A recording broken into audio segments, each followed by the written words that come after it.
I never thought my own home would become a battlefield. But when I came back from grocery shopping that Tuesday afternoon and saw cars lined up in my driveway like some kind of family reunion I wasn't invited to, I knew something was terribly wrong. The front door was wide open. Music was playing. I could hear laughter and voices coming from inside. My house that I'd saved 3 years to buy, working double shifts at the real estate office while everyone thought I was just David's wife who works part-time. I walked through my own front door feeling like a stranger. The living room was full of people. David's mom, Patricia, was standing by the fireplace like she owned the place, directing his sister Rachel and her husband to move furniture around. There were balloons. There was a housewarming party banner hanging across my kitchen doorway. My kitchen doorway. "Oh, Jennifer's here," Patricia announced, like I was a guest arriving late to my own surprise party. Everyone turned to look at me, and I felt this weird chill run down my spine. Have you ever walked into a room and felt like everyone was in on a joke except you? "What's going on?" I asked, setting my grocery bags on the counter that I'd picked out myself in the house I'd bought with my own money. The contracts were upstairs in my file cabinet, my name on every single page. Patricia clapped her hands together with this bright, fake smile. "Surprise! We're having a housewarming party." "But we had a housewarming party 2 years ago when I bought the house," I said slowly. "Well, this is different," Rachel chimed in, and there was something in her voice that made my stomach drop. "This is for the new living arrangements." I looked around the room. David was sitting on the couch, our couch, but he wasn't looking at me. He was staring at his hands like they held the secrets of the universe. The rest of his family was watching me with these expectant faces, like they were waiting for me to figure out some puzzle. "What new living arrangements?" Patricia stepped forward, and I swear the temperature in the room dropped 10 degrees. "Jennifer, honey, we need to talk. David's been having some financial difficulties." I almost laughed. Financial difficulties? I handled our finances. I knew exactly how much money we had, exactly how much I made, exactly how much David made at his construction job. We were doing fine. We weren't rich, but we were stable. "What financial difficulties?" "The mortgage is behind," Patricia said, pulling out some papers from her purse. 3 months behind. The bank is threatening foreclosure." I stared at her. "That's impossible. I pay the mortgage every month, online. It comes out of my account automatically." "Well, apparently it hasn't been going through," Rachel said, not meeting my eyes, "so we've stepped in to help." The grocery bags were getting heavy in my hands, but I couldn't seem to put them down.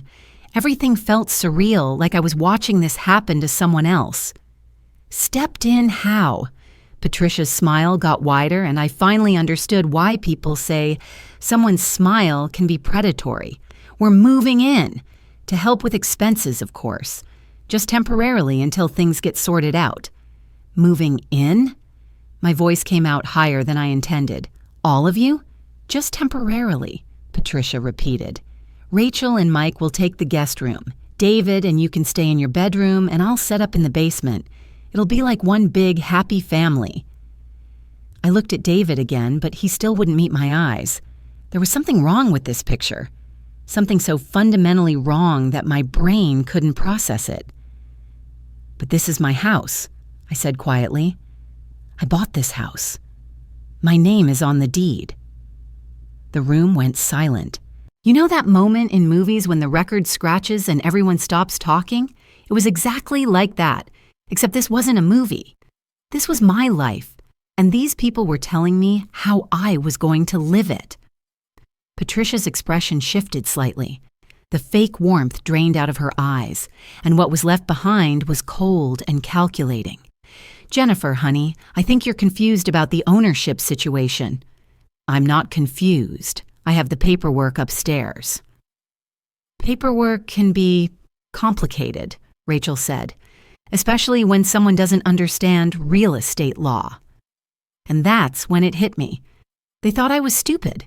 They thought because I smiled and brought cookies to family dinners and didn't argue when they made snide comments about my job, they thought I was some naive little girl who didn't understand how the world worked. They had no idea that I'd been a real estate agent for 8 years, that I'd helped dozens of families navigate divorces, custody battles, and property disputes, that I knew exactly what legal ownership looked like, and I knew exactly what fraud looked like too. But I didn't tell them that. Not yet. "I see," I said instead, setting the grocery bags down carefully on the counter. "So you're saying that even though I pay the mortgage, even though my name is on the deed, even though I bought this house with my own money, you're moving in because David has financial problems I don't know about?"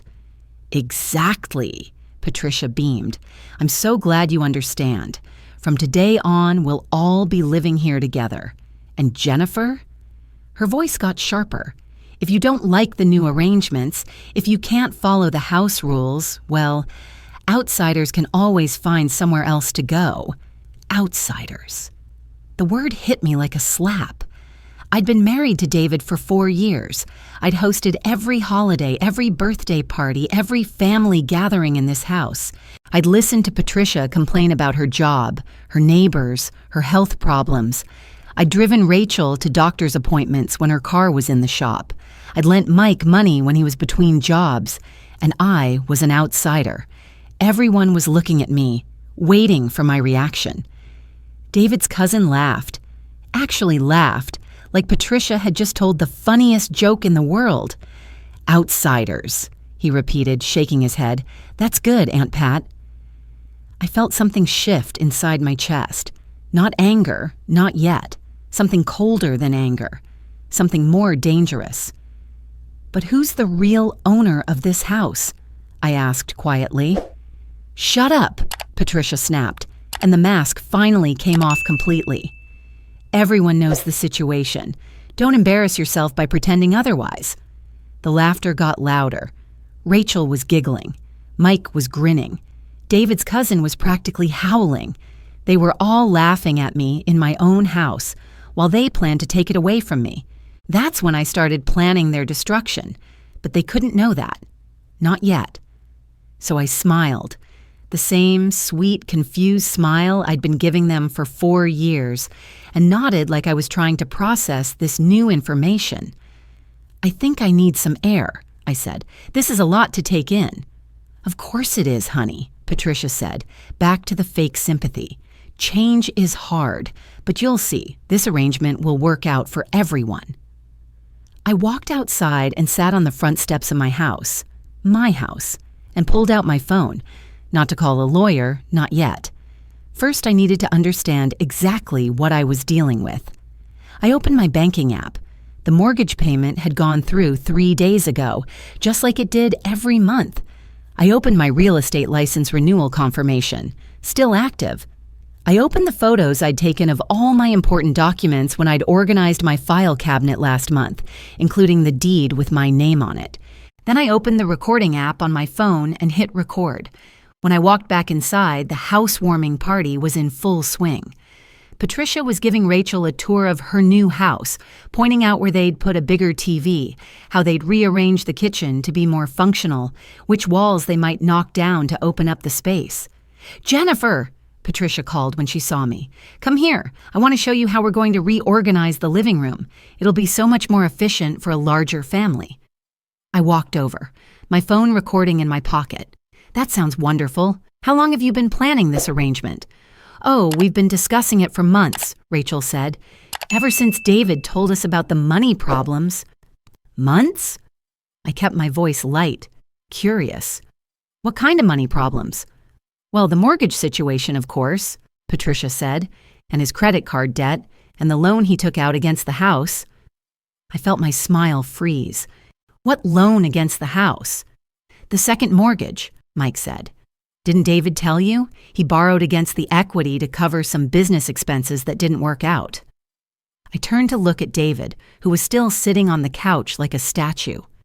"David, what business expenses?" He finally looked up at me, and what I saw in his eyes wasn't guilt or shame. It was fear, pure, desperate fear. It's complicated, Jen. Uncomplicate it.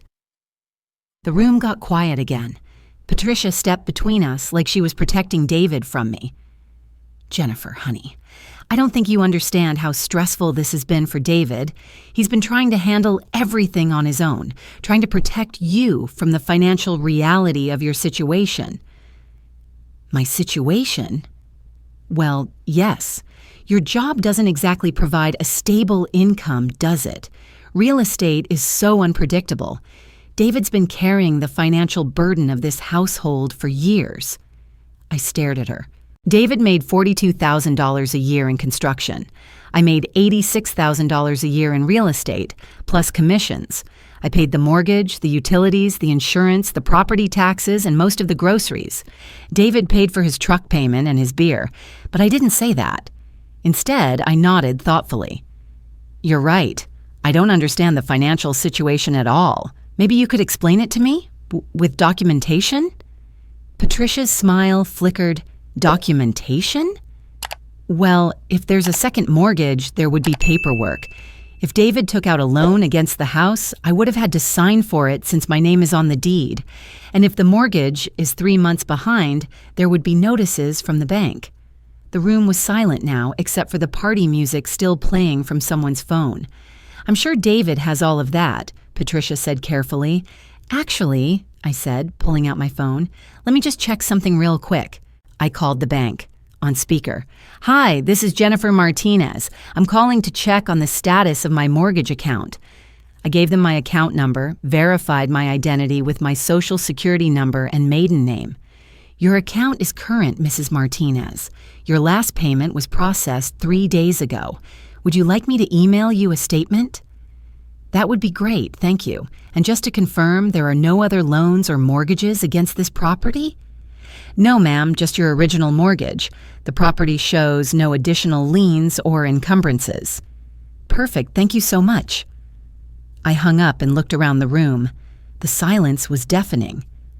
Well, I said brightly, that's a relief. No financial problems after all. So I guess there's no need for any new living arrangements.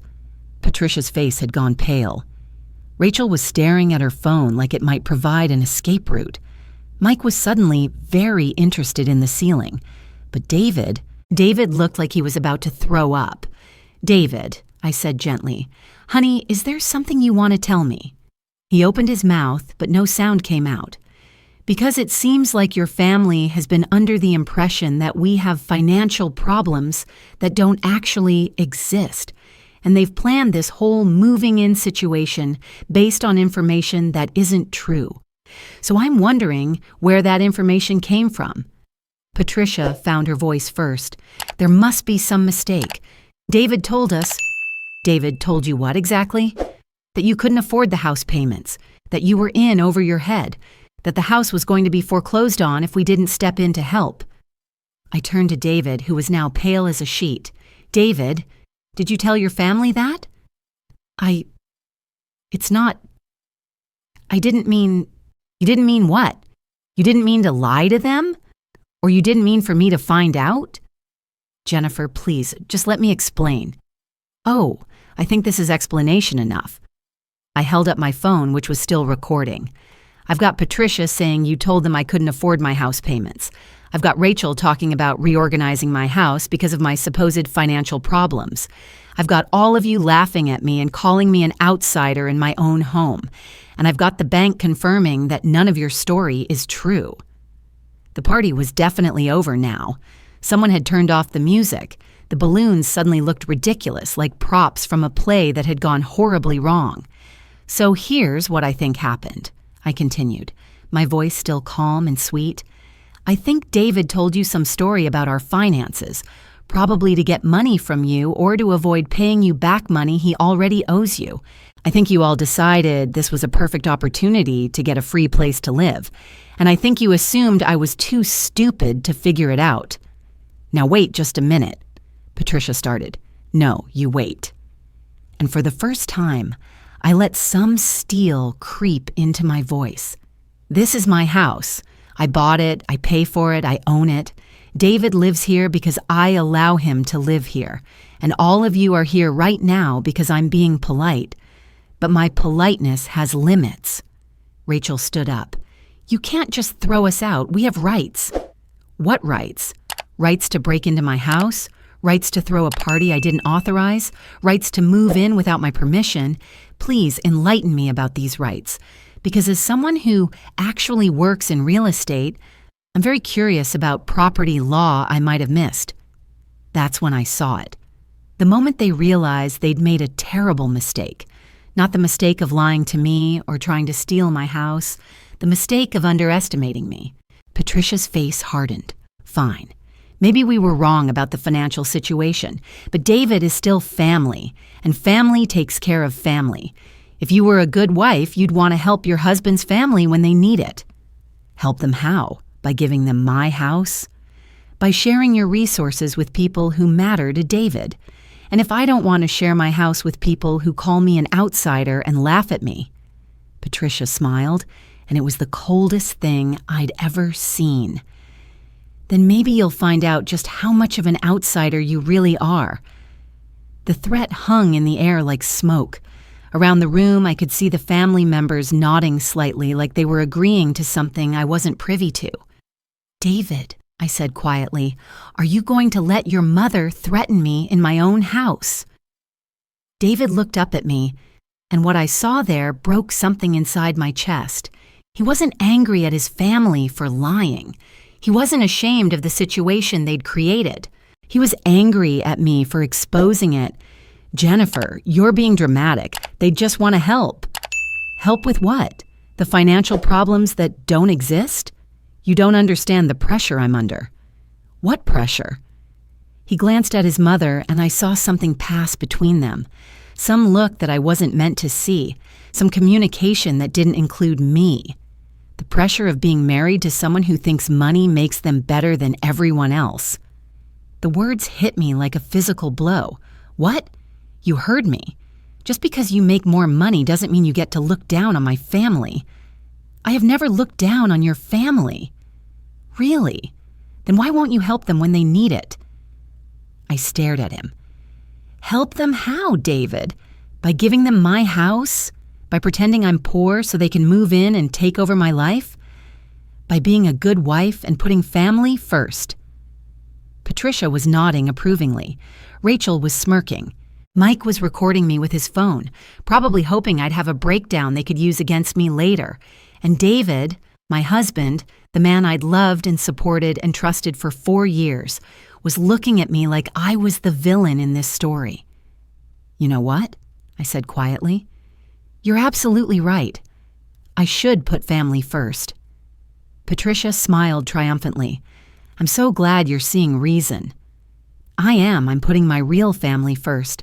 The family that loves me and respects me and doesn't call me an outsider in my own home. The family that doesn't lie to me or threaten me or try to steal from me." I walked to the front door and held it open. "Get out!" "Jennifer," David started, "all of you, get out of my house, now." "You can't," Patricia began. "I can and I am. This is my house, you are not welcome here, and if you don't leave immediately, I'm calling the police." "David," Patricia snapped, "are you going to let her talk to your family this way?" David stood up, and for a moment I thought he might actually support me. Then he walked over to stand next to his mother. "Jennifer, you're being unreasonable. These are good people who are trying to help us." "Help us with what, David? For the last time, what exactly do you think they're helping us with?" He couldn't answer, because there was no answer. There had never been a financial crisis. There had never been a need for help. There had only been a plan to take my house, and David had been part of it from the beginning. I felt something die inside my chest. Not love. That would take longer to fade. But trust. Respect. The basic assumption that my husband was on my side. "Fine," I said. "David, you have a choice. You can stay here with me, your wife, in the house I bought and pay for, or you can leave with them. But I'm not sharing my home with people who disrespect me, and I'm not staying married to someone who helps them do it." The room was silent. Outside, I could hear kids playing in the neighborhood, normal sounds from a normal day. Inside, my marriage was ending in real time. David looked at me, then at his family, then back at me, and I saw him make his choice before he said a word. They're my family, Jennifer. They come first. Then you know where the door is. I watched my husband of 4 years choose his mother over me. I watched him pack a bag while his family waited in the driveway. I watched him leave without saying goodbye, without apologizing, without even looking back. And then I sat in my house, my empty, quiet house, and I started planning. Because they thought this was over. They thought I'd cry for a few days and then come crawling back, begging David to forgive me for choosing my property rights over his family's comfort. They had no idea that this was just the beginning. Let me tell you what happened to my in-laws over the next few days. It wasn't pretty. 3 days after David left with his family, I got the first phone call. "Jennifer, honey, this is Patricia. I think we got off on the wrong foot the other day." I was sitting in my home office surrounded by printed emails, bank statements, and a timeline I'd been constructing for the past 72 hours.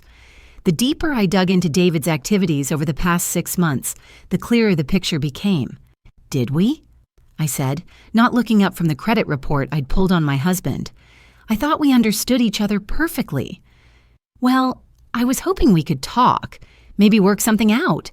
David is miserable without you." I almost laughed. David was miserable? David was staying at his mother's house, posting pictures on social media of family barbecues and acting like he was on vacation. But I'd seen the credit card statements he'd hidden from me. I knew exactly how miserable he should be. "I'm sure he is. Tell me, Patricia, how long has David owed money to Rachel's husband?" The silence on the other end was telling. "I don't know what you mean." "Mike's construction company, the one that's been struggling. David borrowed $15,000 from him 8 months ago, didn't he? That's why this whole scheme started.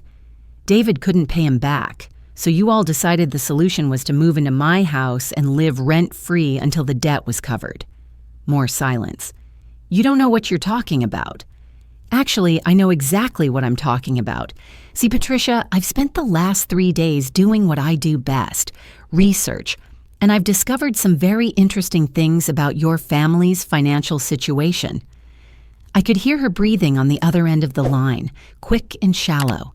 "For instance, did you know that Mike's company has 3 outstanding liens against it? Or that Rachel filed for bankruptcy 2 years ago? Or that you've been behind on your rent for 4 months?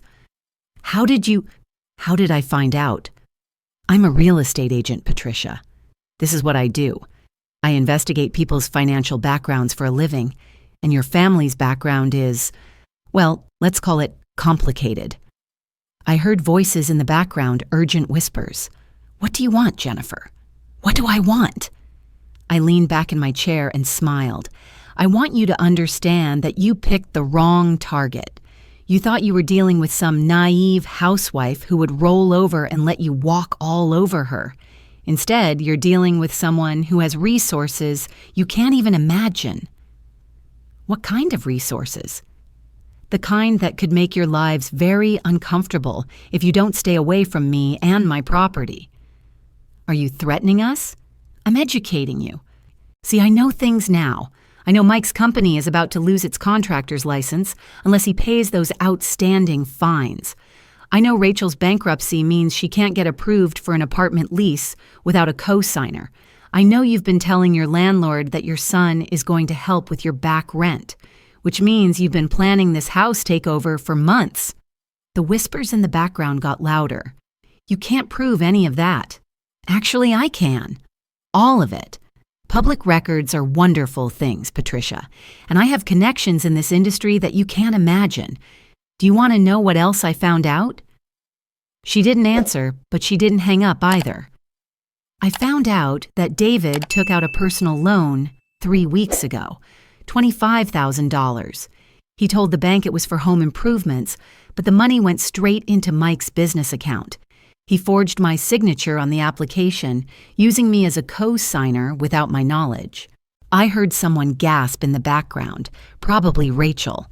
"That's a felony, Patricia, bank fraud, forgery, and since it involves my credit and my property, I have every right to press charges." "You wouldn't I? Try me." The line was quiet for so long I thought she'd hung up. Then I heard David's voice in the background, urgent and panicked. I couldn't make out the words, but the tone was clear. He was scared. "What do you want us to do?" Patricia finally asked. "I want you to understand the new rules. Rule number 1, stay away from my house. Rule number 2, stay away from me. Rule number 3, David needs to fix the loan situation, or I will fix it for him through the legal system. And if we follow your rules, then I might decide not to share my research with your landlord, Mike's business partners, or the bank that approved David's fraudulent loan." I hung up and went back to my timeline. But I wasn't done. Not even close. Because what Patricia didn't know, what none of them knew, was that I hadn't just been researching their finances. I'd been researching their history. And what I'd found went so much deeper than a simple scam to get free housing. This was a pattern. Patricia had been running variations of this con for years. My phone rang again 20 minutes later. This time it was David. "Jennifer, we need to talk." "Do we? I thought your family came first. Please, can I come over? Just for an hour?" I considered this. Part of me, the part that had loved him for 4 years, wanted to say yes. Wanted to believe he'd realized his mistake and was ready to apologize. But the part of me that had spent 3 days uncovering his lies knew better. Fine. 1 hour. And David? Come alone. He showed up 30 minutes later, looking like he hadn't slept since he'd left. Good. "Can I come in?" I stepped aside and let him into the house we'd shared, the house I'd bought, the house his family had tried to steal. "Nice timeline," he said, looking at the papers spread across the dining room table. "Isn't it? I'm particularly proud of the section about your mother's previous living arrangements. Did you know she's done this before?" His face went pale. "What do you mean?" I picked up a folder and opened it. 2018, she moved in with your cousin Mark and his wife, claiming she needed help after a medical emergency. Stayed for 8 months, never paid a dime, left when they threatened legal action. 2019, she convinced your Uncle Tom to let her temporarily use his spare room while she got back on her feet. Stayed for 6 months, ran up his utility bills, and somehow managed to get her name added to his bank account before his wife caught on and kicked her out. David sank into a chair. "How did you find all this?" I called them. Funny thing about family, David. They talk to each other. Tom was particularly helpful once I explained what she'd tried to do to us. Apparently, he's been waiting for someone to finally call her out on her pattern. I sat down across from him and studied his face. "The question is, how long have you known about her history?" Don't lie to me, not anymore. I've had enough lies." He was quiet for a long moment. When he finally looked up, I saw something in his eyes I'd never seen before. Resignation. "She told me it would just be for a few months, just until Mike's business got back on track." "And the loan you took out in my name?" That was my idea. I thought if I could just get Mike enough money to fix his problems, then Mom wouldn't need to move in with us. "So you committed fraud to cover for your family's financial irresponsibility." "I was trying to help." "You were trying to help by stealing from me, by forging my name, by lying to me for months." I leaned forward. "Do you have any idea what this could have done to my credit, to my career, to my life? I was going to tell you, once everything was sorted out." "When, David? When were you going to tell me that you'd taken out a $25,000 loan in my name, when the bank called asking why I hadn't made the first payment?" He couldn't answer that, because there was no good answer. He'd never planned to tell me. He'd planned to let me find out when the loan went into default and destroyed my credit. "Here's what's going to happen," I said, pulling out a piece of paper I'd prepared. You're going to call the bank tomorrow morning. You're going to explain that the loan was taken out fraudulently without my knowledge or consent. You're going to provide them with documentation that you forged my signature. And you're going to accept full responsibility for the debt. Jennifer, I can't. You can and you will. Because if you don't, I'm going to file a police report for fraud, and then you'll be explaining it to a judge instead of a bank officer. He stared at the paper like it might bite him. What happens to me if I do this? That depends on the bank. They might work out a payment plan, they might demand immediate repayment, they might press charges anyway. But at least you'll have a chance to make it right. And if I don't, then I destroy your life the same way you tried to destroy mine. The words hung in the air between us like a challenge. I watched David realize that the sweet, accommodating wife he'd married was gone. In her place was someone who knew exactly how to use the legal system to protect herself. There's something else, I said, pulling out another folder. I've been in touch with a divorce attorney. His face went white. Jennifer, please. I'm not filing yet, but I have the papers drawn up. Community property state. David. That means half of everything we own together is mine, including half the debt you've created. You said the loan was fraud. The loan is fraud. But there are other debts, aren't there? The credit cards you've been hiding, the money you borrowed from your poker buddies, the payments you've missed on your truck because you've been giving money to your family instead. He looked like he was going to be sick. Here's the deal. You fix the loan situation, you stay away from me until I decide what I want to do about our marriage, and you keep your family away from my property. In exchange, I don't file the divorce papers this week. What about after this week? That depends on you and them. David left that night, and I thought maybe I'd gotten through to him. Maybe he'd realized that he needed to choose between his toxic family and any chance of saving our marriage. I should have known better. 2 days later, I came home from work to find my garage door open and my car keyed. Scratched deep into the paint was a single word: bitch. I stood there looking at my car, feeling something shift inside my chest. Not anger. I'd moved past anger. This was something colder, something more dangerous. They wanted to play games? Fine. I'd show them what a real game looked like. I called my attorney first, then I called my insurance company, then I called the police to file a vandalism report, and then I called my brother Marcus, who worked in private security and owed me a favor from when I'd helped him buy his house. I need a full security system, I told him. Cameras, motion sensors, the works, and I need it installed today. What's going on, Jen? My in-laws are trying to intimidate me into giving them my house. They just escalated to property damage. Say no more. I'll be over in 2 hours. While Marcus installed cameras, I made more phone calls. To Patricia's landlord, sharing the information I'd gathered about her history of taking advantage of family members.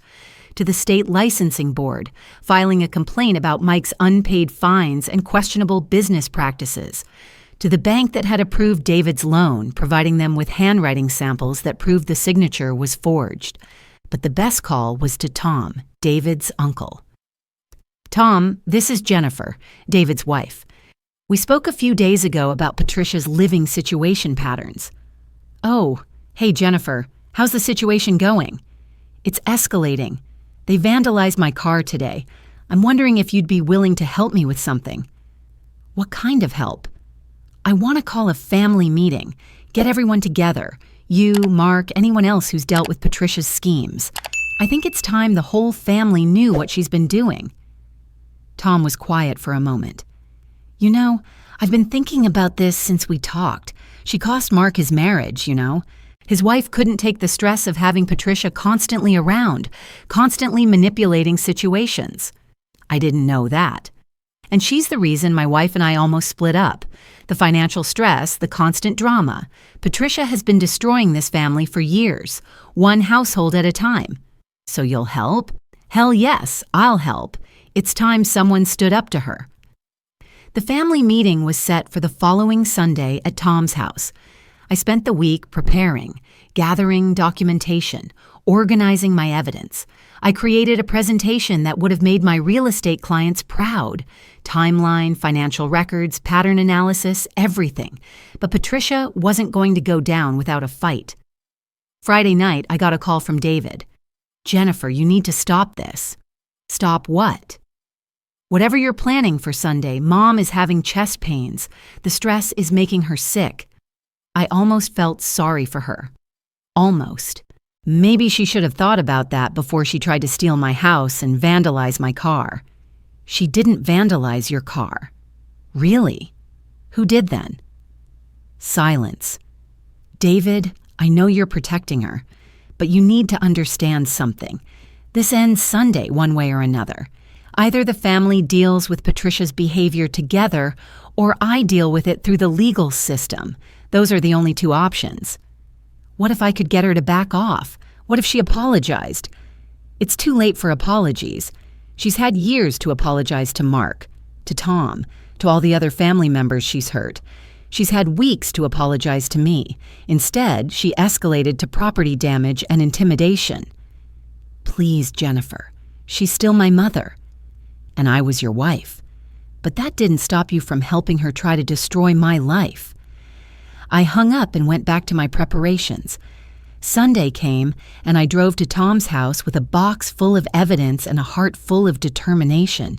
I'd spent years being the good daughter-in-law, the one who kept the peace, the one who didn't make waves.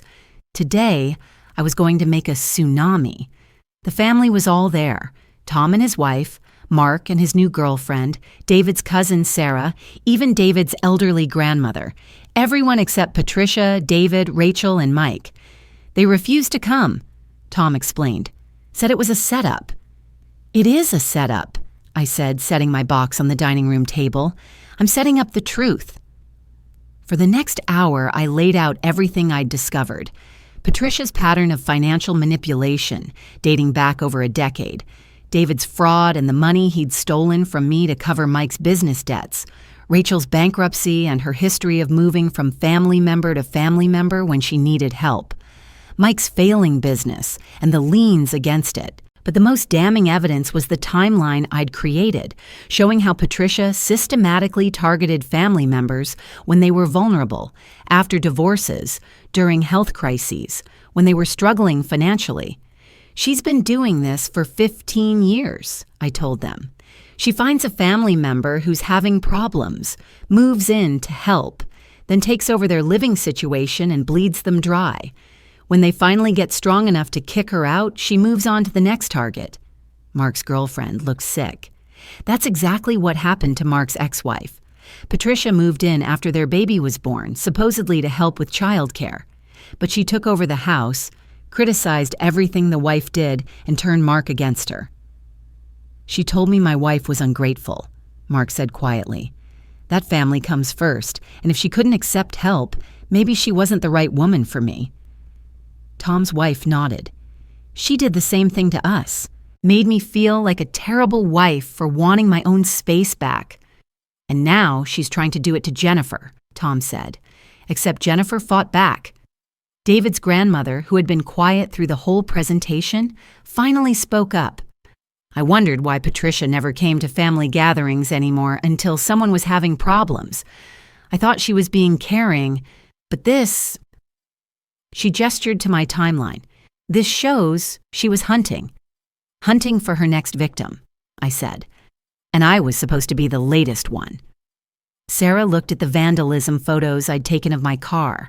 She really did this. Someone in her household did, and they're escalating because their usual tactics aren't working. I'm not going to be manipulated or intimidated into giving up my home." The room was quiet for a moment. Then Tom stood up. "I think it's time we had a conversation with Patricia, all of us together." "What kind of conversation?" Mark asked. "The kind where we tell her that her pattern ends now, that she's not welcome in any of our homes until she gets professional help and makes amends for the damage she's caused." "And David?" his grandmother asked quietly. I felt my heart clench. David made his choice. He chose to help his mother commit fraud rather than protect his wife. Unless he's willing to make significant changes and accept responsibility for what he's done, I don't see a future for our marriage." "He's been manipulated too," Sarah said gently. "I know, but he's also an adult who made criminal choices. I can forgive manipulation, but I can't build a life with someone who steals from me." The family voted unanimously to confront Patricia as a group. They would tell her that her pattern of behavior had been exposed, that she was no longer welcome to move in with family members, and that she needed to find her own solution to her financial problems. They would also tell David that if he wanted to maintain relationships with the family, he needed to separate himself from his mother's schemes and make amends for his actions. I drove home that afternoon feeling lighter than I had in months. Not because my marriage was saved, it probably wasn't, but because I'd found my voice. I'd stopped being a victim and started being an advocate for myself. But the real test came Monday morning when my phone rang. "Jennifer, this is David. What do you want?" "I want to come home." I sat down on my couch, the couch I'd bought in the house I'd bought, surrounded by the life I'd built, and considered his words. "What about your family?" "I told them yesterday that I can't be part of this anymore, that what we did to you was wrong. And Mom said if I chose you over family, I'd regret it for the rest of my life." "What did you tell her?" "I told her I already regret choosing family over you."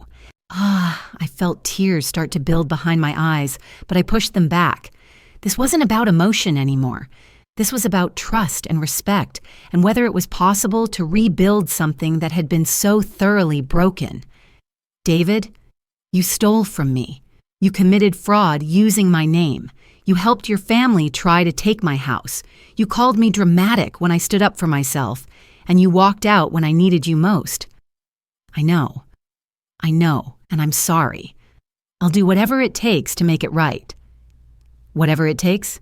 "Whatever it takes." I looked around my house, my peaceful, quiet house where no one called me an outsider, where no one questioned my right to exist in my own space. "Then prove it," I said. "Fix the loan situation. Cut contact with your mother until she gets professional help. Go to counseling with me, and understand that trust, once broken, takes a very long time to rebuild. And if I do all that, then maybe we can talk about whether there's anything left to save." He was quiet for a long moment. "What if I can't do it? What if I'm not strong enough to choose you over them?" "Then you'll have your answer about what kind of person you really are. And so will I." 3 months later, David had made the loan payments current and was working 2 jobs to pay it off early. He'd cut contact with Patricia, who'd been evicted from her apartment and was living with a cousin in another state. Rachel and Mike had filed for bankruptcy and moved in with her parents. David and I were in counseling twice a week, trying to rebuild trust and communication. Some days were better than others. But every night I came home to my house that I'd bought and defended and kept, and I felt proud of the woman I'd become. Not the woman who kept the peace at any cost, but the woman who fought for herself when it mattered. The woman who learned that sometimes the only way to save your life is to be willing to lose the parts of it that were never really yours to begin with. And you know what? That's not a loss. That's liberation.